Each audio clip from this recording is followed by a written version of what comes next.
You want to know the worst possible outcome for 2028?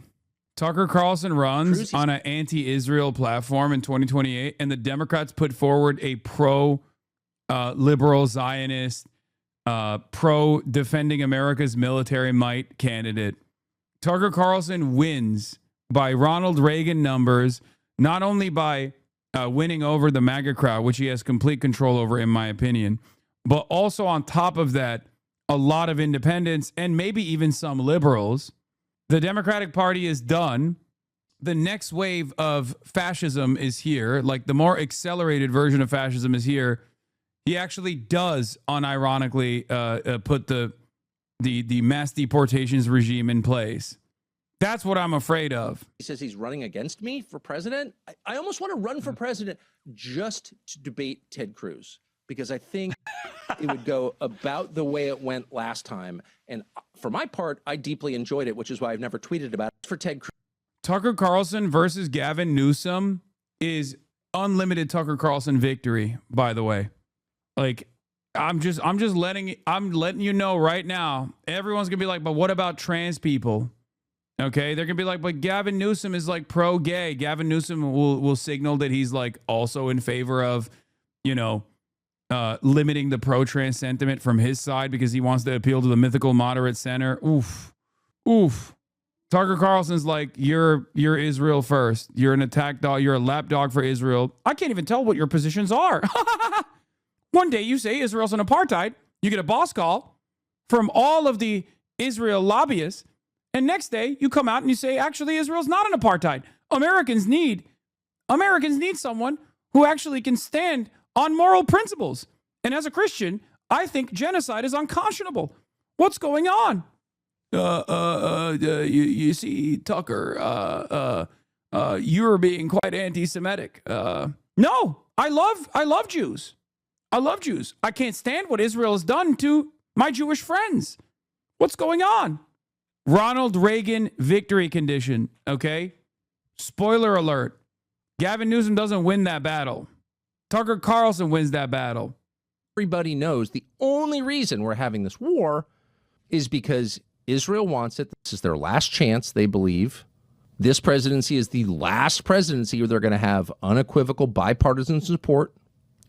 This is why I've been trying to urge Democrats, both behind closed doors and publicly, to take a stronger stance against Israel. Okay? You cannot have a guy like Tucker Carlson lead the conversation on Israel.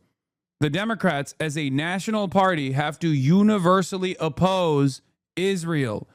If you don't do that, a guy like Tucker Carlson, who has been leading the conversation for normies on the issue of Israel, will come out and destroy you.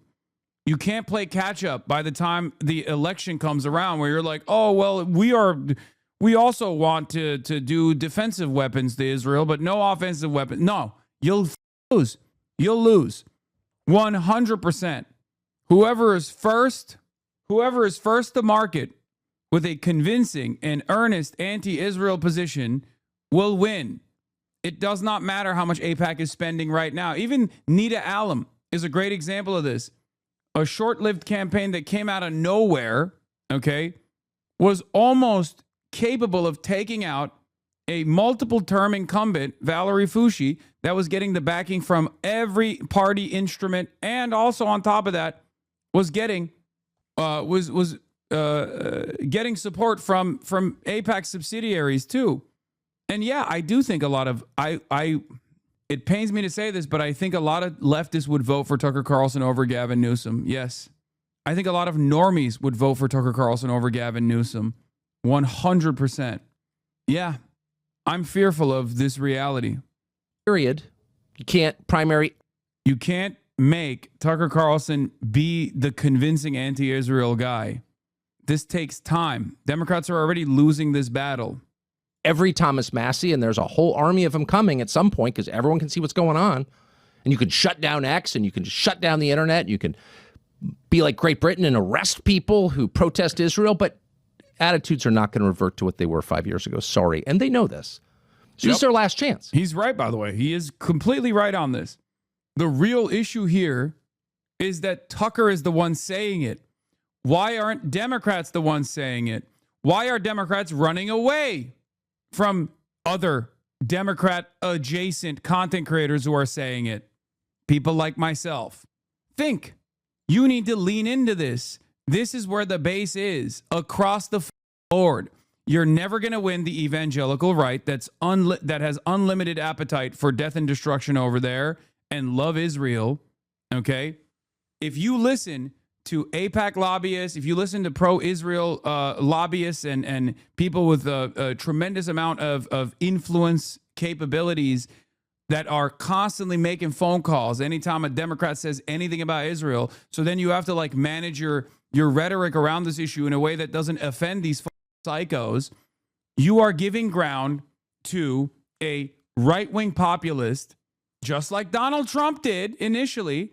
This was the pre-October 7 election, right? Donald Trump won, I mean, where Democrats were so predisposed with a pro-corporate sentiment that was supposed to be like responsible governance that Donald Trump was able to come out and look like a more moderate figure than he actually was on a lot of issues, on issues that Americans care about, right? Like, I'm not going to touch Medicare. I'm not going to touch Social Security. I'm not going to do wars. These were all moderate positions from a Republican that most Republicans had never heard of. That's why he was able to win so much favor with like normies and low propensity voters. You can't defeat that with wishy-washy, middle of the ground, middle of the road. You can't defeat that kind of narrative.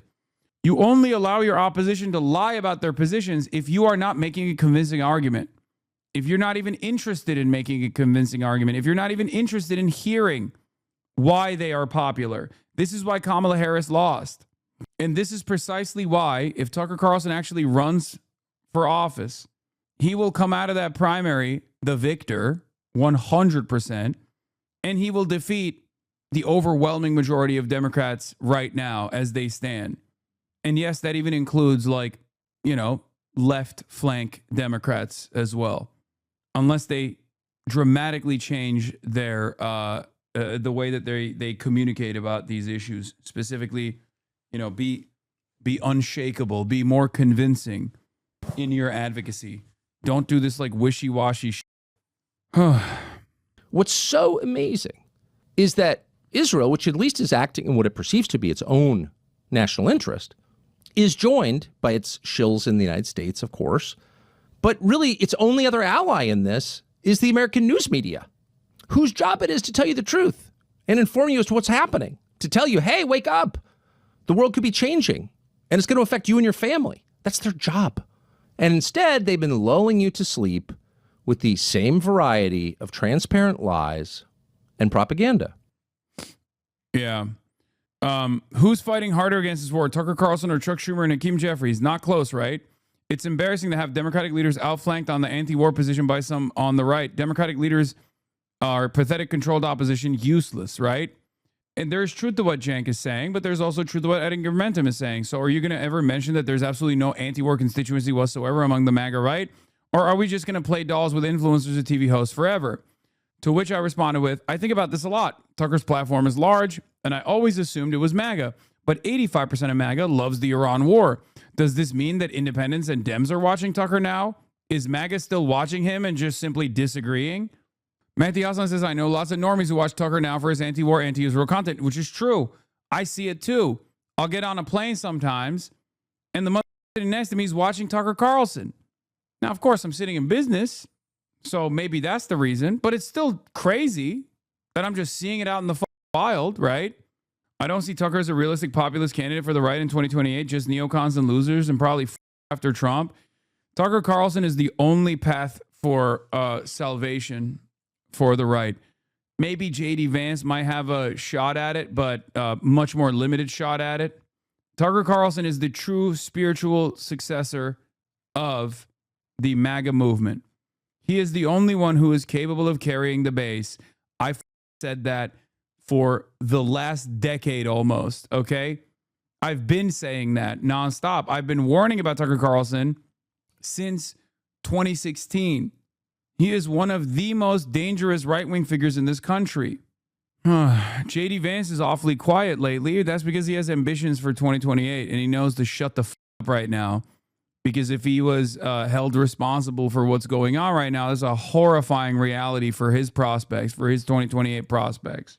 If Tucker won the presidency, do you think he would actually decouple at least distance from Israel? I don't know what he would do, man. I don't know. I think he's a grifter at the end of the day, so I don't know. But the way he communicates on these issues is like, do you want to live in a country that is a objectively white supremacist fascist state that's purging 65 million people that Tucker calls migrants, that happen to have a Latino background, but also simultaneously we have maybe decoupled from Israel? I think that's a really dangerous gamble.